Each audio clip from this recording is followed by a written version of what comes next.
Coronavirus policy.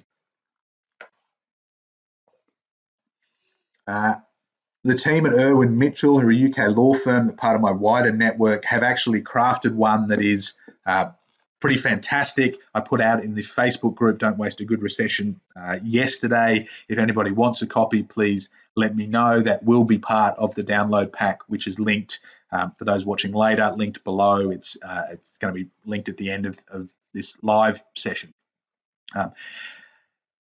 Useful template. It does have some UK specific things that you may need to personalise to the laws of the healthcare in your jurisdiction. But here are the key decisions from that policy and from others that I've been working on with clients over the last few weeks.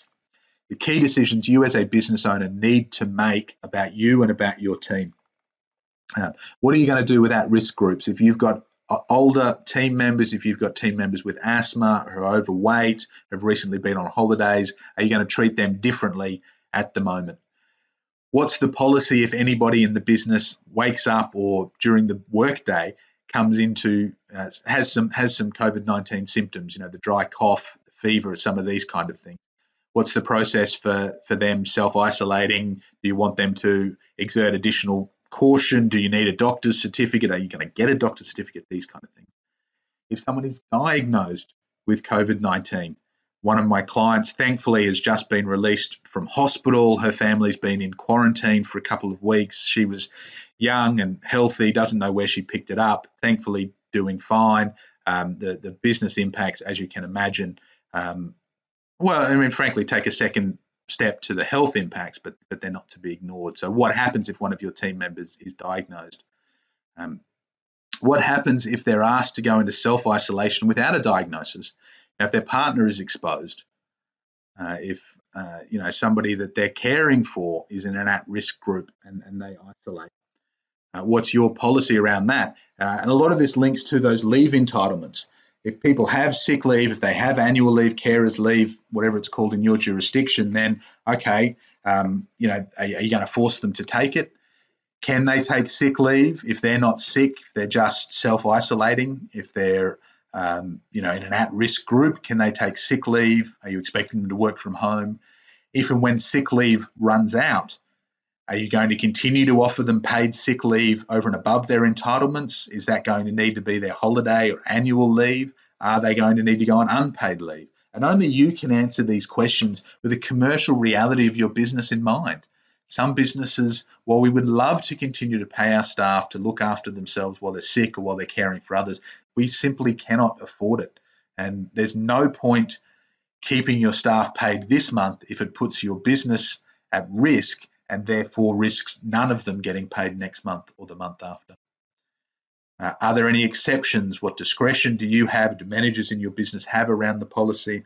And over on the other side, some other specifics. Business travel. I was supposed to be on a plane in a couple of weeks to a conference in the UK. Again, colleagues of mine, Japan, New York, and most of us seem to have been fortunate that we haven't been on the road. I do know some people who are still trying to get home at this time. What's the policy on business travel? And that includes client-facing work. If you're a tradie business, you're still sending the team out on site. Are you asking for the homes to be vacant? What's your policy around managing that? And again, that's something that you've got to make some hard decisions on. Get them in writing, get them communicated to the team. Cancelled holidays is an interesting one. One of my clients was a bit frustrated because two of the team were on holidays at the same time next month. One of them has just had the overseas holiday cancelled and so is now available to work. That's great for that client. He needs people right now. But from other businesses, you want the team using some of that holiday leave. If things have gone really quiet, just because their holiday got cancelled doesn't mean you want them coming back into work. You want them spending their holiday or annual leave. What's your policy on that? What's the process if schools close? Some clients are doing work from home. Some clients I know, because they've only got a few school-age kids in the business, are setting up creches within the office environment so that people can still come to work, bring the kids. What's your pros? If workplaces close, either because that's mandated or because you decide that's what you need to do, what are the options? Are there work from home options? And obviously, if work stops, if